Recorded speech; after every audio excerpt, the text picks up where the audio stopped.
미국에서 출판된 책 가운데 작은 나무의 가르침이라는 책이 있습니다. 이 책은 우리나라에서 작은 나무야 작은 나무야 이렇게 이런 제목으로 번역되고 출판이 되었는데 그 책의 내용을 잠깐 소개를 하겠습니다. 여기서 작은 나무는 어느 인디언 소년의 이름이에요. 인디언들은 이름이 좀 이상하죠. 뭐 작은 나무. 그 다음에 옛날에 보니까 늑대와 함께 춤을 이런 게 전부 사람 이름이에요. 근데 이 작은 나무가 5살 되기 이전에 그의 부모가 세상을 떠났어요. 그래서 어린 인디언 소년은 할아버지와 할머니 밑에서 생활하면서 때묻지 않는 그런 인간으로 성장을 해갑니다. 이 작은 나무의 할아버지는 좀 특별한 분이에요. 그래서 세상 만물을 깊이 이해하는 경지에 이르는 그런 분인데 심지어는 나무가 어떤 생각을 하는가, 나무하고 교감하면서 나무들의 생각을 알 수 있을 정도로 느낄 수 있는 그런 분입니다. 그런데 어느 날 할아버지가 마을 근처의 산에서 참나무들이 몹시 흥분해 있고 또 두려움에 떨고 있음을 느꼈습니다. 도대체 그 이유가 무엇일까 생각을 하다가 어느 날 아침 벌목꾼들이 참나무 숲을 돌아다니면서 이 나무들을 전부 다 베어야겠다 그렇게 얘기하는 것을 듣습니다. 벌목꾼들이 계획을 세우고 떠났을 때 참나무들이 우는 소리를 할아버지는 들을 수 있었어요. 그래서 어떻게 해서든지 이 참나무들을 구해야겠다 생각한 할아버지는 이제 마을 인디언 사람들에게 이 사실을 전합니다. 그리고 벌목꾼들이 벌목하기 위해서 만들어 놓은 길을 밤에 사람들을 동원해 가지고 그 길을 전부 다 파헤쳐서 차가 다니지 못하게 만들어요. 그러면 그 뒷날 벌목꾼들이 와가지고 길을 또 다시 가지고 그러면 그 밤에 또 인디언들이 와가지고 또 이제 길을 또 이제 파헤치고 이런 일이 계속되는 가운데 인디언들이 하나 둘 지쳐서 쓰러지기 시작을 합니다. 그러다 어느 날 벌목꾼들이 길을 정리하는데 놀란 일이 벌어졌어요. 그들이 타고 온 차에 거대한 참나무 한 그루가 쓰러져서 차를 덮치고 그리고 노새 2마리가 깔려 죽었고 그로 인해서 벌목꾼들은 포기하고 돌아갔어요. 그들이 돌아간 뒤에 할아버지가 참나무들과 대화를 하는데 근데 이상한 것은 쓰러진 참나무는 아주 싱싱하고 건강한 나무예요. 도저히 쓰러질 이유가 없는 그런 튼튼한 나무인데도 쓰러졌습니다. 왜 쓰러졌을까요? 이 참나무가 다른 나무들을 구하기 위해서 자기 목숨을 바쳤다는 사실. 스스로 그냥 쓰러진 거예요. 그래서 다른 나무들이 희생한 이 나무를 찬양하면서 감사를 드리는 거죠. 이 이야기를 들으면서 작은 나무는 할아버지가 왜 살아있는 나무는 땔감으로 쓰지 않고 죽은 나무만 땔감으로 사용하는가 그 이유를 알게 되었어요. 이 이야기 속에서 인디언들의 순수함을 바라보면서 우리가 감동을 받을 수 있기를 바랍니다. 우리 시대에는 순수함이 사라졌어요. 순수하게 살아가는 사람이 손해를 봅니다. 또 순수하게 신앙생활하는 성도들이나 목회자가 어려움을 당하죠. 그래서 우리는 속임수도 적당히 쓰고 또 적당하게 타협도 하고 적당히 죄도 짓고 그렇게 살면은 손해보지 않고 내 것을 지키면서 살 수가 있겠죠. 그런데 타협을 거부하고 오직 말씀대로 행하려고 하면은 우리가 공격을 많이 받아요. 그리고 내 것을 빼앗기기도 하고 손해를 보기도 합니다. 우리에게 순수함이 있을 때 나무와 짐승과 또 흐르는 물과도 대화가 통할 수 있어요. 뭐 직접적인 대화는 못하지만 교감을 주고받을 수 있다. 이렇게 생각이 됩니다. 사실 에덴 동산에서 아담이 그렇게 했어요. 짐승들과 교감을 했어요. 대화가 이루어졌어요. 그러나 인간의 이기심이 죄를 범하고 이 땅에 들어옴으로 말미암아서 순수함을 상실하게 되었고 결국에는 감사가 없어지고 자신만 생각하는 그런 죄악 속에 빠지게 되었어요. 욕심은 하늘 높은 줄 모르고 높아지고 또 하나님이 많은 것 주셨지만은 감사하지 못하고 왜 더 많은 것 주시지 않는가? 왜 더 큰 것 주시지 않는가? 원망을 하고 이것이 순수함과 감사를 잃어버린 우리의 모습이에요. 자신의 생명을 구해준 나무에게 감사할 줄 아는 나무들. 그런데 우리는 나의 생명을 구원해 주신 예수 그리스도, 그분께 감사가 너무나 부족해요. 우리 교회가 이 장소에서 예배 드린 지 한 4달 정도 되었습니다. 그리고 이쪽 탄현면에서 교회가 시작된 게 한 8년이 되었어요. 지난 4달과 또 8년을 되돌아보면서 우리가 어떤 사연들, 어떤 생각들이 떠오릅니까? 저는 이런 생각이 많이 떠올라요. 찬송가 308장, 내 평생 살아온 길 뒤를 돌아보니 걸음마다 자욱마다 모두 죄뿐. 뒤돌아온 모든 길을 되돌아보면 생각나는 게 죄뿐이에요. 정말 무던히도 많은 죄를 지으면서 살아왔다. 이런 것들이 생각나. 또 이처럼 죄만 짓고 사는 나를 하나님은 그래도 버리지 아니하시고 용서해 주시고 사랑하셨다. 또 나의 필요를 채우시고, 그리고 우리에게 이렇게 아름다운 성전도 허락해 주시고. 여러분, 그러면 감사해야 되지 않겠어요? 이런 사실 앞에서 오로지 죄뿐이 나야. 그런데 이런 나를 용서하시고 나를 축복하시고 우리 교회를 이렇게 축복하시고, 이런 사실 앞에서 감사가 차고 넘쳐야 당연한 것임을 믿습니다. 아멘. 어려움, 고난, 문제, 고통 이런 것들이 물론 많기는 해요. 그러나 감사할 수 있는 것은 이보다 훨씬 더 많았어요. 하나님이 훨씬 더 많이 주셨습니다. 그리고 우리 그리스도인의 감사는 악조건 속에서도 이루어져야 돼요. 좋을 때만 아니라 안 좋을 때 오히려 그때 더 감사가 더 풍성해져야 돼요. 자, 오늘 본문은 범사에, 즉 모든 일에 감사하라 이렇게 말씀을 합니다. 데살로니가전서는 바울이 데살로니가 교회를 향해 쓴 편지예요. 그 당시 데살로니가 교회 형편이 어땠는가? 그들의 환경은 절대로 좋은 환경이 아니었어요. 많은 핍박과 환난에 직면하고 있었습니다. 그런데 바울은 그들에게 그런 사실까지도 감사하라.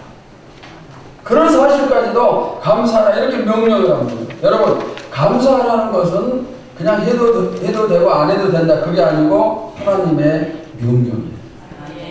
그러니까 이 명령에는 우리가 당연히 순종을 해야 되는 거예요. 자, 그러면은 우리가 어디까지 감사해야 되는가? 즉 감사의 범위는 어떤 것인가? 오늘 본문은 뭐라고 하죠? 범사. 즉 모든 일에 감사해야 돼. 여러분이 지금 건강합니까? 그것 때문에 감사. 또 내가 병 들었는가? 그것 때문에 감사. 축복이 임할 때도 감사, 가난할 때도 감사, 내가 신앙생활 열심히 할 때도 감사, 열심히 하지 못해도 감사. 하여튼 무슨 일이나 전부 다 감사. 이렇게 감사하라는 말씀이에요. 전에 우리 교회에 나왔던 어떤 할머니의 이야기입니다. 이분이 교회 나온 지 얼마 되지 않았어요. 근데 나이가 아주 많으신 그런 분인데, 할머니가 며칠 동안 다른 곳에 가 계시다가 기차를 타고 이제 돌아오시는데, 기차에서 내리다가 눈이 잘 안 보이기 때문에 발을 헛디뎌서 기차와 플랫폼 사이에 틈새로 떨어졌어요. 온몸이 크게 다쳤어요. 하마터면 생명의 위협을 받을 뻔한 그런 큰일이 날 뻔했는데, 그런데 그때 그 순간에 교회에서 얼마 전에 들었던 범사에 감사라는 설교가 생각이 났어요. 그래가지고 거기에서 떨어지면서 다친 순간 하늘을 쳐다보면서 하나님 감사합니다. 더 이상 큰 사고가 생기지 않고 내 생명을 보호해 주셔서 감사합니다. 그렇게 감사를 했어요. 우리도 어려운 일에 감사할 수 있는 믿음이 될 수 있기를 축원합니다. 자, 오늘은 추수감사절이에요. 추수감사절은 본래 구약 성경의 근거에서 지키고 있지만은 근래에 와서는 미국의 이민간 청교도에 의해서 그 유래가 시작이 되었어요. 근데 추수감사절은 한국의 대부분 교회, 미국도 마찬가지로 11월 셋째 주에 지키고 있어요. 항상 11월 셋째 주는 추수감사절이에요. 그런데 여러분, 지금 이렇게 올해는 날씨가 따뜻하고 그런데 11월 말은 가장 추운 그런 시기예요. 그 다음에 가정에서는 김장을 하고, 김장도 큰 작업이죠.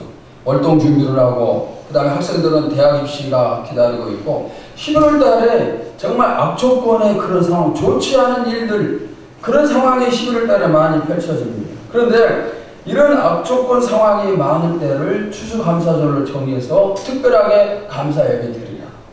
왜 그렇게 있을까요? 왜 교회가 이런 악조건 때 추수감사절을 지킬까요? 좋을 때는 누구든지 감사할 수 있지만은 안 좋을 때는 못해요. 그러니까 시기적으로 안 좋을 때 더 감사하라. 그런 의미로 정했다. 이렇게 또 생각이 됩니다. 추수감사절이 미국에서 시작됐다고 했는데 어떻게 시작이 되었습니까? 영국에서 종교 박해를 피해서 102명이 메이플라워를 타고 미국으로 건너갑니다. 그런데 그들 중에 절반 이상이 배 안에서 또는 미국에 도착해서 배고픔과 질병으로 세상을 떠나. 그리고 그들이 도착해서 농사를 짓지만은 새로운 환경에서 알지 못한 상황에서 농사를 지으니까 제대로 되지도 않고 무척 절망적인 그런 상황. 그런데 바로 그런 때 그들은 하나님께 추수감사절을 지키기 시작을 해요. 가장 힘든 때에 최고의 감사 예배, 최고의 감사절이 시작이 되었습니다. 성도 여러분, 오늘까지 하나님이 지켜주시고 앞으로도 지켜주심에 대해서 감사할 수 있기를 바랍니다. 아멘. 우리 교회를 아주 오래전에 세워주시고 이제까지 책임져 주신 하나님께 감사하시기 바랍니다. 아멘. 우리 가정을 지켜주셨어요. 험한 세상에서 우리 가족을 지켜주셨습니다. 우리에게 많은 어려움이 있었지만은 이기게 해주셨습니다. 그리고 무엇보다도 우리에게 이렇게 아름다운 성장을 주셨어요. 이제 이런 상황 앞에서 우리가 해야 될 일 오직 감사뿐임을 믿습니다. 지금 여러분의 가정에 힘든 문제가 있습니까? 그 문제를 주님이 함께 짊어지고 계십니다. 내 삶이 너무너무 힘든가? 직장생활이나 가정생활이 빡빡하고 기대할 만한 게 하나도 없고 바로 이럴 때일수록 뭐가 필요해요? 감사가 필요해요. 데살로니가전서는 예수님의 재림에 대해서 많이 설명을 합니다. 그들이 환난과 핍박 가운데 있을 때 예수님이 금방 오신다, 다시 오신다. 그러니까 다시 오실 예수님을 생각하면서 환난 중에도 감사하라. 바로 그런 말씀이에요. 여러분, 지금 우리도 어려움에 처했지만 또 한편으로 이 어려움이 항상 계속되는 건 아니에요. 어려움만 계속되는 게 아닙니다. 어려움이 지나가면은 축복과 형통이 반드시 찾아와요. 아멘. 밤이 지나면은 밝은 낮이 찾아오고 무더운 더위가 지나면은 곡식을 거두는 가을이 찾아오고 추운 겨울이 지나면 마음을 소생하는 봄이 찾아와요. 그러니까 이런 이치를 생각하면 지금 내가 힘들고 어렵다 할지라도 주님께서 나에게 좋은 때를 주신다. 아멘. 그런 마음으로 감사할 수 있음을 믿습니다. 아멘. 한때 어린아이들에게 절대적인 인기를 누렸던 뽀빠이라는 미국 만화가 있어요. 어린아이들에게 우상적인 존재가 될 정도로 인기가 있었는데 이 뽀빠이는 어떤 위기가 닥쳐와도 시금치를 먹으면은 엄청난 힘을 얻고 악을 물리죠. 그런데 이 만화에는 다음과 같은 뒷배경이 있어요. 미국의 농가에서 시금치를 많이 재배를 합니다. 그런데 시금치를 많이 재배를 하는데 생산량이 너무 많기 때문에 값이 떨어지고 그리고 많은 농가가 도산을 하는 거예요. 농민의 대표자들이 이 문제를 놓고 회의도 하고 정부에 또 해결책 찾아달라 건의도 하고 그러지만 뾰족한 방법이 없어요. 그래서 생각도 못한 농민들이 광고회사를 찾아가서 시금치가 잘 팔리도록 광고를 해달라 부탁을 합니다. 그 광고회사는 연구 끝에 만화가에게 부탁을 해가지고 그래서 뽀빠이 만화가 탄생이 됐어요. 그 후로 시금치는 그냥 모자라지도 않고 부족하지 않고 남아서 버리는 일도 없고 하여튼 농사들 전부 다 잘 팔려나갔어요. 그리고 농민들은 시금치가 안 팔릴 것 같으면은 그때마다 뽀빠이가 나타나서 엄청난 기적을 일으켜 판매가 촉진될 것이다. 이런 소망을 가졌어요. 뽀빠이가 그들의 소망이고 꿈이었어요. 근데 여러분 우리도 이와 똑같은 걸 알아야 돼요. 어려울 때마다 하나님이 나타나셔서 책임져 주신다. 이것을 믿고 감사를 해야 돼요. 아멘. 절망이 찾아와서 축복의 문을 막으면 길을 기울여 보세요. 마음의 문을 열고 길을 기울이면 뽀빠이보다 더 강한 주님의 음성이 들림을 믿습니다. 아멘. 주님은 졸지도 않으시고 주무시지도 않으시는 그런 분이십니다. 그리고 그분의 그 전능하신 주님께서 그분의 오른손으로 오늘 또 나를 붙들고 우리 인생의 여정에 함께 하시는 거예요. 아멘. 우리 눈에는 보이지 않지만 주님의 오른손이 우리를 붙들고 계십니다. 아멘. 그렇다면 조금 어려움이 올지라도 감사할 수 있지 않겠어요? 아멘. 범사에 감사해야 하지만은 특별히 핍박이나 또 어려움이 올 때, 고난이 올 때 더 감사하시기를 바랍니다. 아멘. 그럴 때 감사는 어둠 속에서 빛나는 다이아몬드와 같은 그런 값어치가 있습니다. 다니엘 왕은 왕의 사랑을 받는 신하입니다. 그런데 다니엘을 시기하는 신하들이 어떻게 하면 다니엘을 무너뜨릴까, 올무에 빠뜨릴까 그렇게 생각하다가 계략을 세워요. 다니엘을 아무리 털어봐도 먼지가 나오지 않는 그런 사람이에요. 그래서 이제 가만히 보니까 다니엘이 매일 창문을 열고 예루살렘을 바라보면서 기도한다는 것을 알았습니다. 그래서 그 신하들이 법을 만들어요. 어떤 법입니까? 앞으로 한 달 동안 왕 외에 누구든지 기도를 해서는 안 된다. 만약에 기도를 하면은 사자굴 속에 던져버린다. 그 법을 만듭니다. 이 법이 만들어졌을 때 다니엘이 어떻게 하는가? 어떻게 할까요? 다니엘이 숨어서 기도합니까? 또 아니면 기도하지 않는 척 하면서 기도합니까? 아니면 한 달 동안 기도를 쉽니까? 다니엘은 평소와 똑같이 창문을 열고 정해진 시간에 기도를 해요. 그리고 잡혀서 사자굴 속에 던져집니다. 이런 죽음의 상황에서 다니엘이 보인 모습이 참으로 아름다워요. 얼마나 멋있고 아름다운가. 자, 우리 다니엘 6장 10절 함께 봅시다. 시작. 다니엘이 이 조서에 왕의 도장이 찍힌 것을 알고도 자기 집에 돌아가서는 입방에 올라가 예루살렘으로 향한 창문을 열고 전에 하던 대로 하루 세 번씩 무릎을 꿇고 기도하며 그의 하나님께 감사하였다. 자, 법이 만들어졌어요. 기도하면 사자굴 속에 들어가 죽습니다. 그런데 그 상황에서 무릎을 꿇고 기도하면서 그 기도의 내용이 뭐예요? 하나님께 뭐 했더라? 감사했더라. 여러분 이렇게 할 수 있을까요? 이제 내가 사자굴 속에 던져집니다. 곧 죽게 됩니다. 그런데 그때 그의 기도 내용은 하나님 내가 이렇게 기도하다가 죽게 해주셔서 감사합니다. 하나님 왜 이런 법을 만들어서 내가 죽도록 이런 법을 만들어서 그냥 하면서 불평하고 원망하고 그게 아니라 오히려 감사. 그리고 다니엘이 사자굴 속에 던져지지만은 머리카락 하나 상하지 않고 살아서 돌아가요. 그러면은 그 다음에 다니엘을 시기했던 신하들에게 어떤 일이 일어나는가? 그들은 사자굴 속에 던져져요. 자, 다니엘 6장 24절 봅시다. 시작. 왕이 말하여 다니엘을 참수한 사람들을 끌어오게 하고 그들의 처자들과 함께 사자굴에 던져 넣게 하였더니 그들이 굴 바닥에 닿기도 전에 사자들이 곧 그들을 움켜서 그 뼈까지도 부숴버렸더라. 신하들뿐만 아니라 그의 가족들까지 전부 다 굴 속에 던져지고 그들 전부 다 사자에 의해서 죽임을 당해요. 우리의 믿음도 감사하는 믿음이 되어서 이런 축복을 누릴 수 있기를 축원합니다. 자, 다니엘의 세 친구에게도 비슷한 일이 벌어졌어요. 왕이 금신상을 만듭니다. 우상을 만들어요. 그리고 악기 소리가 울려 퍼지면 모두 다 그 신상 앞에 엎드려 절을 하도록 법을 만들어요. 만약 절하지 않으면 불 속에 던져 넣어 죽이겠다. 그래서 이제 모두들 나팔 소리가 들리고 악기 소리가 들리면은 절을 합니다. 그런데 다니엘의 세 친구는 나팔 소리가 들려도 우상 앞에 절하지 않아요. 왕이 이렇게 화가 났습니다. 그리고 왜 절하지 않는가? 만약에 앞으로도 절하지 않으면 불 속에 던져 넣겠다. 이렇게 위협을 하지만 그러나 그들은 계속 절하지 않아요.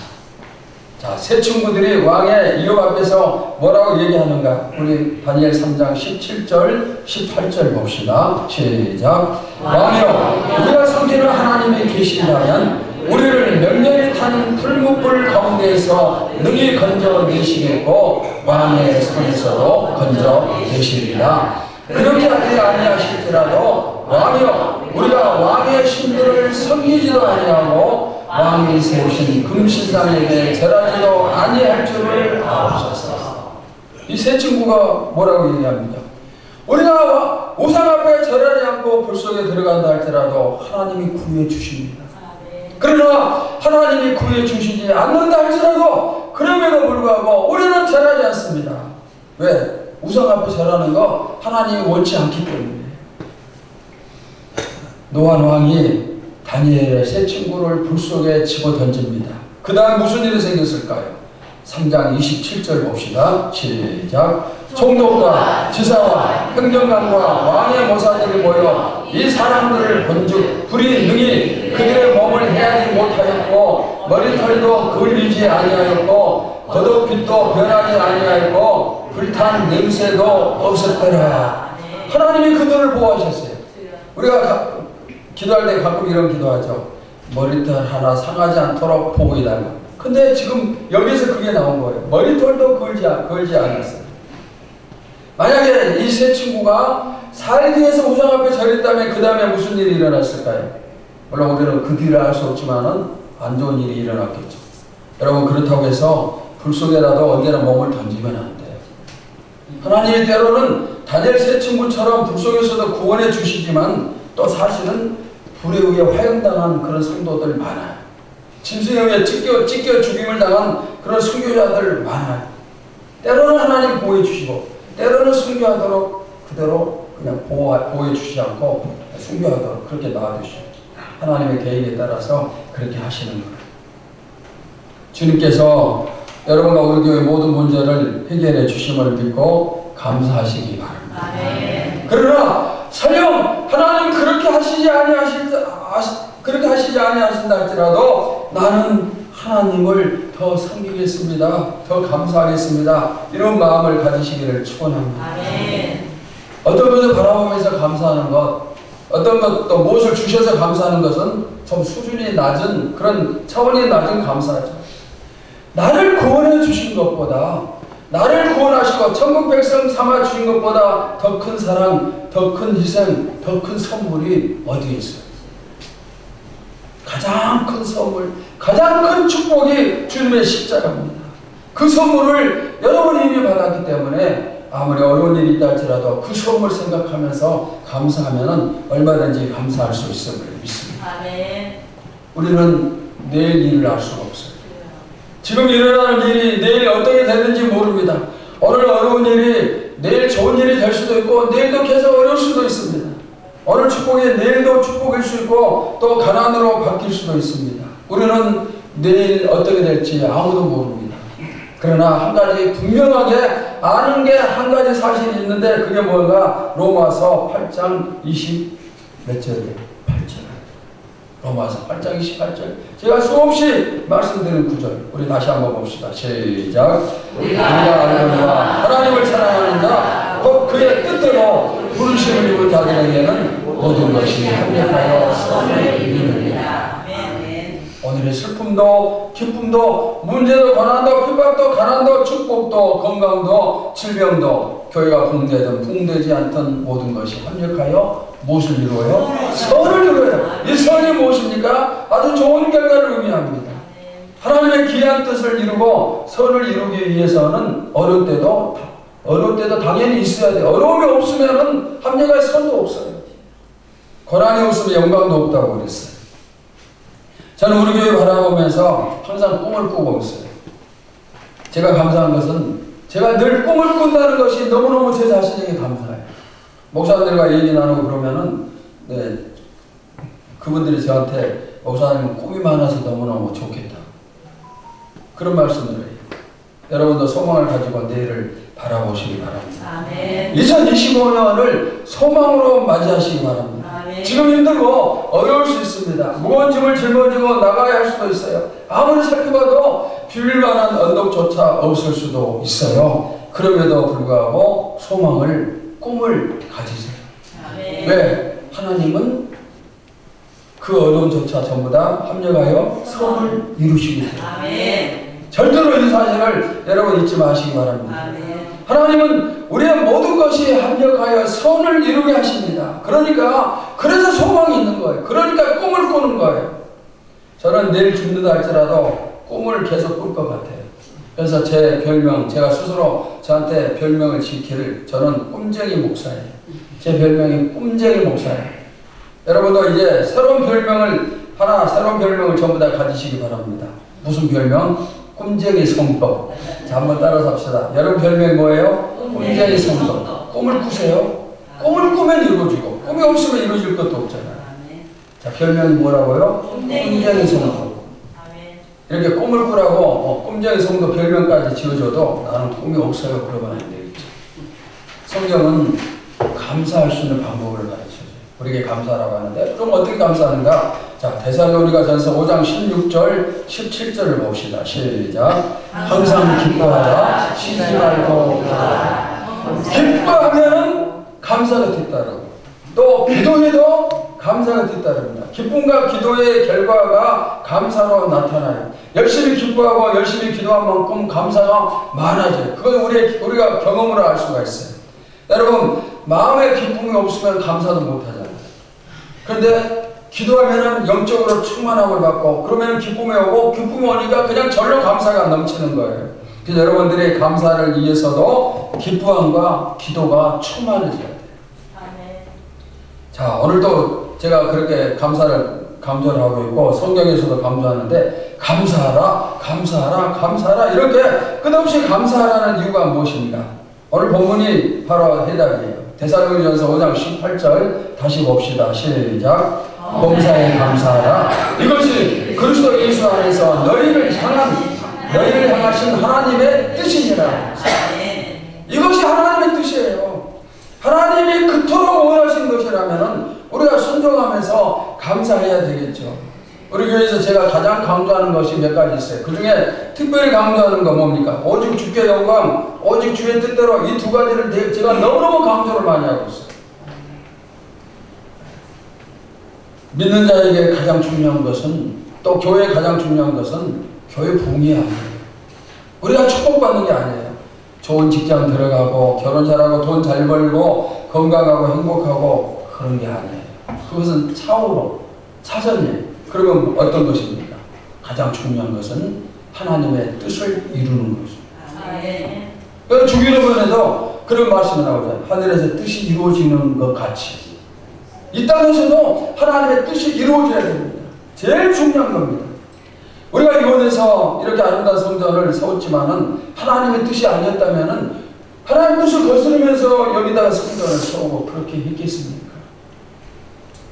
하나님께서 오늘 우리를 향해서 나의 뜻이니 너희가 항상 감사해라, 이렇게 간절히 요청을 하십니다. 명령이지만 요청하시고 간절하게 부탁을 하십니다. 하나님이 이렇게 우리에게 부탁하신다면 우리가 순종해야 되겠죠. 만약 제가 여러분에게 어떤 부탁을 간곡하게 했다면 들어주지 않겠어요? 집사님, 제가 배가 고픈데 짜장면 한 그릇 사주세요. 한번 얘기했어요. 그러니까 못 들은 척해요. 그래서 또 한번 배고프니까 밥 좀 사주세요 하면은 여러분들이 뿌리칠 사람 한 사람도 없겠죠. 제 체면을 봐서라도 제가 부탁하면 들어주겠죠. 그런데 하나님이 우리에게 감사라고 간절하게 요청을 하세요. 요청하고 또 요청하십니다. 죽은 사람 소원도 들어주는데 하물며 산 사람 소원 들어주지 않느냐, 그런 말도 있죠. 목사님, 제가 요청해도 제가 소원하는 것 여러분이 들어줄 텐데 하물며 하나님께서 간절히 요청하시는데 들어주시지 않겠어요? 하나님이 제발 너희는 감사하면서 좀 그런 생활을 하면서 살아라, 이렇게 요청하셨는데 그 요청 앞에 우리가 응답하고 들어주고 그렇게 할 수가 없겠어요? 그러면은 하나님 왜 우리에게 이렇게 간절하게 감사라고 요청을 하시는가? 그것까지도 우리를 위해서요. 감사라고 하시는 그것까지도 나를 위해서입니다. 왜 나를 위한 것인가? 우리에게 더 많은 축복을 주시기 위함이에요. 하나님이 이렇게 말씀하십니다. 내가 너에게 축복을 많이 주고 싶다. 그러기 위해서는 네가 먼저 늘 감사하다고 고백하고 감사하는 생활을 해야 내가 줄 수가 있다. 바로 이런 뜻이에요. 그러니까 감사하는 것까지도 누구를 위한 거예요? 나를 위한 거예요. 나에게 더 많은 축복을 주시기 위해서 그렇게 하시는 거예요. 사랑하는 성도 여러분, 오늘 우리는 1년을 지켜주시는 하나님께 감사하며 예배를 드리고 있습니다. 1년을 축복하신 하나님께 정말 진심으로 감사하면서 예배를 드리고 있는데 이 1년을 한번 뒤돌아보시기 바랍니다. 하나님의 은혜가 아닌 게 있었어요. 오로지 모든 것이 하나님의 은혜였어요. 여러분이 누리고 있는 모든 것, 그 중에 단 하나도 하나님이 주시지 않은 것이 있었을까요? 전부 다 하나님이 주셨어요. 위험한 순간이 얼마나 많았습니까? 그런데 하나님이 지켜주셨어요. 필요한 것이 얼마나 많았을까요? 그런데 하나님이 채워주셨어요.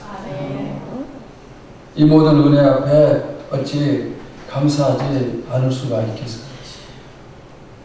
우리가 얼마 전까지 주일 안녕 시간에 헌금 드리면서 찬양했던 은혜의 찬양이 있습니다. 그 가사를 한번 생각하면서 추수감사절 말씀을 마치겠습니다. 자, 화면에 나오는 가사를 보면서 우리 함께 보도록 합시다.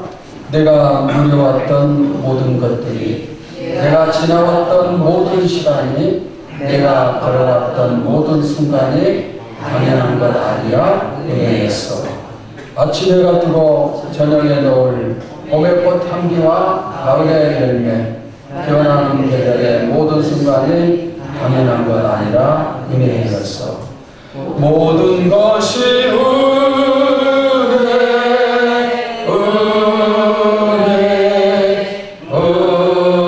은혜, 한없는 은혜. 내 삶에 당연한 것 하나도 없었던 것을 모든 것이 은혜,